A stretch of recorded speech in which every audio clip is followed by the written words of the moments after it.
some options to regulate emissions, but on Thursday, the court ruled that the EPA does not have the authority to put limits on emissions or force power plants to move away from fossil fuels and towards renewable energy.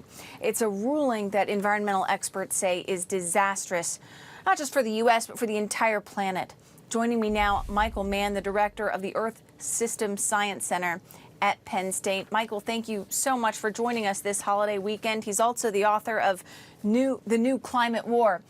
So, Michael, I'd like to start by asking you about, President Biden, he called this ruling devastating. What did you think of it? Yeah, thanks. It's good to be with you.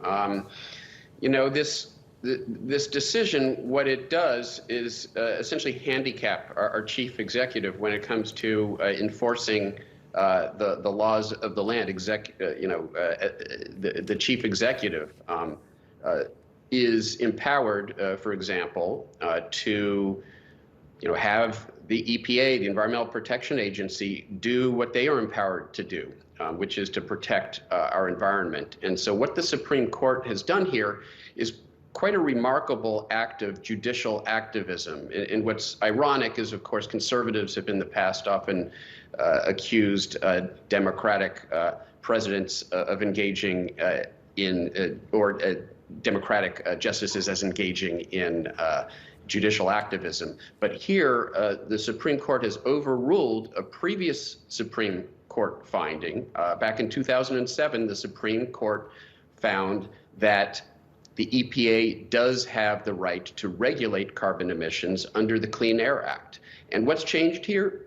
It isn't the law, it's the makeup of the Supreme Court, a court that has continued to revoke fundamental rights, the right to privacy, the right to safety from gun violence, from assault weapons, and the most fundamental right of all, our right to a livable planet.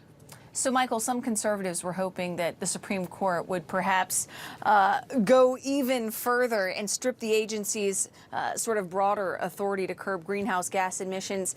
That did not happen. But I'm curious what you think, what some of the other tools are that the EPA has left. Yeah, and so they've signaled that it may well be their intent to essentially handicap, again, the chief executive from regulating environmental protection and a whole host of other areas where, again, the chief executive, the president, has authority vested to him or her under our Constitution. What can we do here? Well, there is still room, again, for the president, for President Biden to enforce the laws of the land and to use the EPA in various ways to regulate carbon emissions, even as the Supreme Court tries to dismantle its ability to do that. So in the long term, obviously, there's a more fundamental problem, which is a Supreme Court, an activist Supreme Court that wants to take away the executive authority to do that. And the only way we're going to change that, of course, is in two ways. First of all, legislatively. We need climate legislation.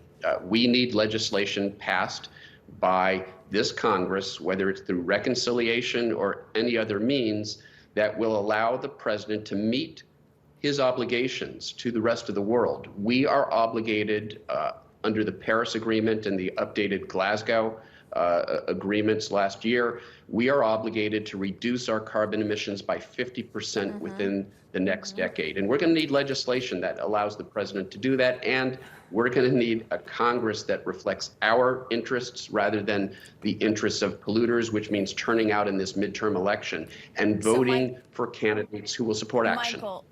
Michael, so, I mean, as we all know, this ruling only directly impacts emissions regulations here in the United States. But, this could really leave its mark on the entire world, because it's hard to get other countries to stick to their commitments when you're perhaps perceived, the U.S. is perhaps perceived as taking a step back, right? That's exactly right.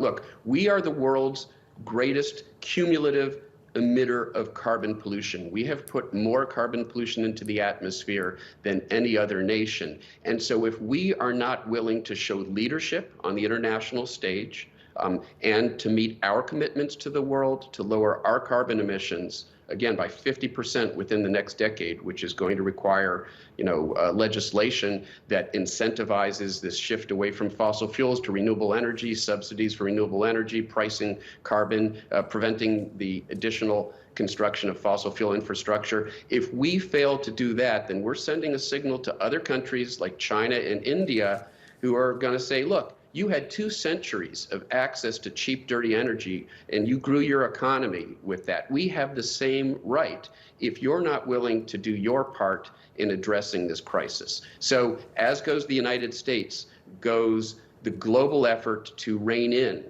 the climate crisis. Well, Michael Mann, thank you so much for your time this holiday weekend. We appreciate it. Thank you. You bet. The Drug Enforcement Administration is sounding the alarm on a deadly trend, a spike in overdoses. Officials say that